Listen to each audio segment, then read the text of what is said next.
Aqui é Michele Munarete, sejam bem-vindos ao projeto Orai Sem Cessar e a mais uma história do Oração em Prosa. Agora vamos orar e depois prosear. Mostra-me, mostra-nos, ó Senhor Deus, o teu amor e dá-nos a tua salvação. Eu escuto o que o Senhor está dizendo, que o teu povo também aprenda a escutar a tua voz e as tuas orientações. Para nós, o seu povo, para nós, os que somos fiéis, o Senhor, segundo a tua palavra, nos promete paz, se não voltarmos aos nossos caminhos de loucura, se não andarmos nos caminhos dos nossos antepassados e fizermos o que lhe agrada. Tomaremos posse de tudo que o Senhor nos deu. Amém. A prosa de hoje é: consciência é a chave da transformação.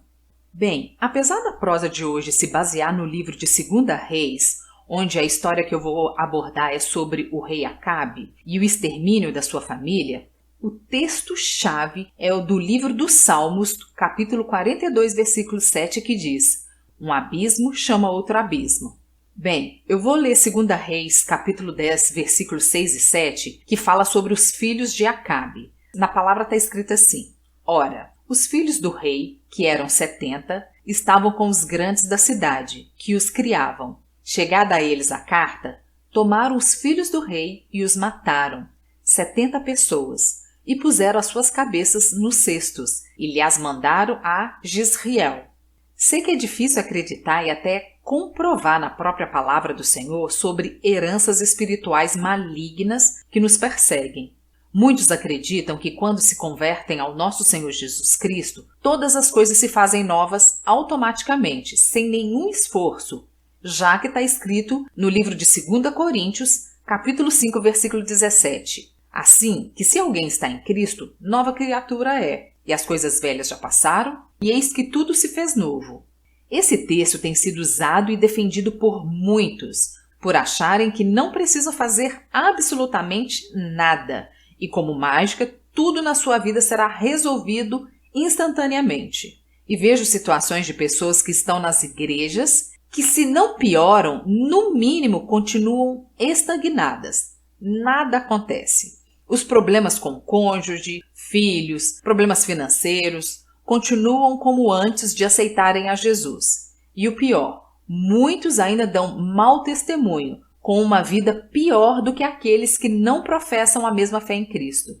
Mas depois de alguns anos na presença do Senhor, tendo família cristã, percebo que na prática não é bem assim, no automático. Para que as coisas velhas passem, para que tudo se faça novo, é preciso uma mudança de atitude. Eu diria no termo de hoje, muito usado por muitos coachings, que devemos mudar o nosso mindset, ou seja, mudar nossa maneira de pensar. Pois a palavra do Senhor já nos diz no livro de Efésios, capítulo 4, versículo 22 ao 24.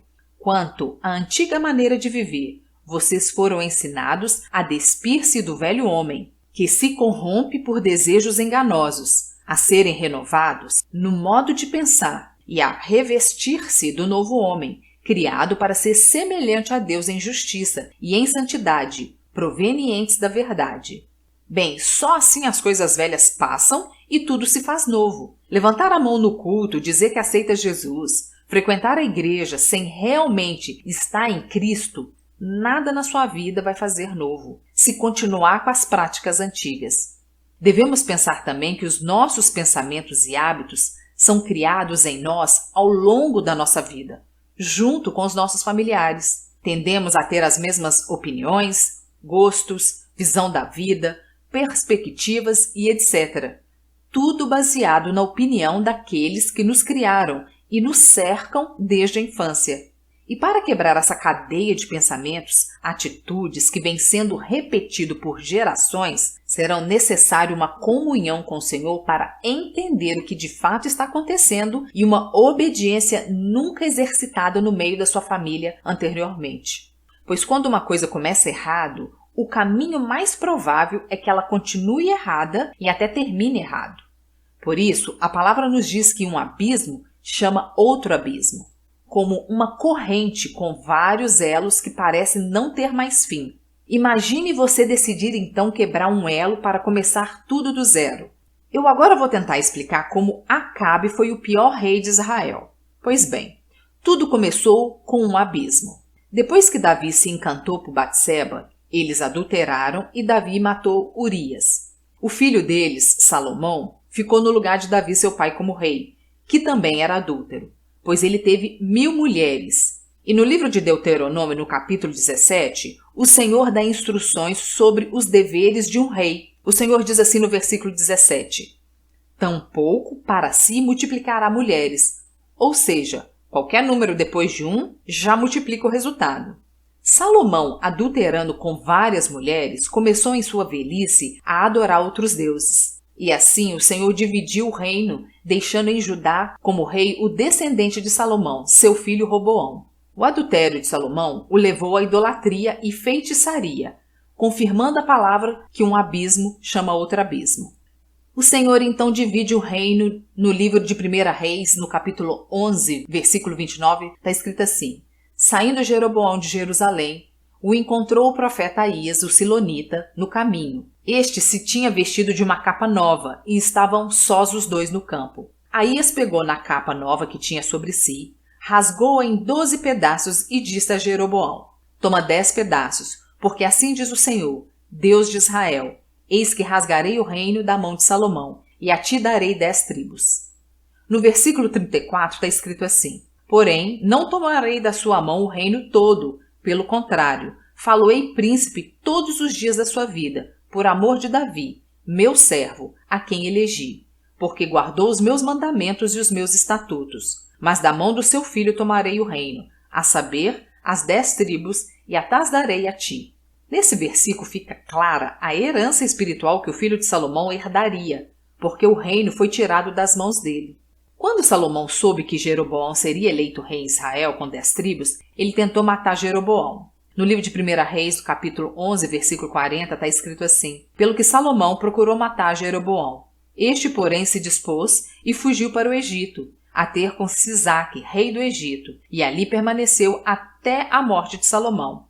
Aqui começou outro abismo, pois Jeroboão se misturou com o povo idólatra e feiticeiro no Egito, e a palavra de Deus nos adverte no livro de 1 Coríntios, capítulo 15, 33, está escrito assim: não vos enganeis, as más conversações corrompem os bons costumes. E assim que voltou do Egito, seu coração estava corrompido, pois deixou de adorar ao Senhor e fez no seu reino 2 bezerros de ouro e instruiu ao povo a adorar esses deuses que ele fez. Sendo assim, o Senhor permitiu que o reino também fosse tirado das mãos dele. Quando Jeroboão morreu, seu filho Nadab ficou em seu lugar, mas Baasa, filho de Aías, conspirou contra ele, matando-o, e ficou em seu lugar. Aqui, de novo, o filho recebeu a herança espiritual do pai. E assim, um abismo chamou outro abismo, e foi a vez de Baasa sofrer conspiração.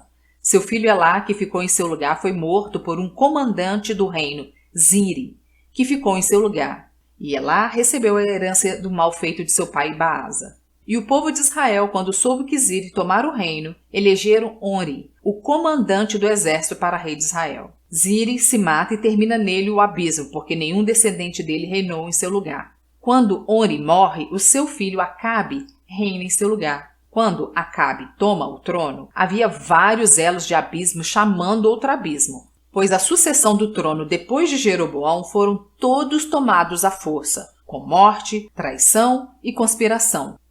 Impossível algo dar certo dessa maneira. E como sabemos, Acabe ainda casa com Jezabel.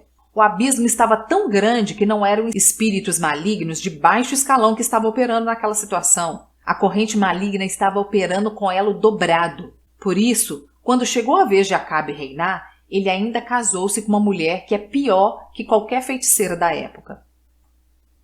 Por hoje é só. Acompanhe mais um capítulo dessa história do Oração e Prosa e vamos juntos aprender como a consciência é a chave para a transformação.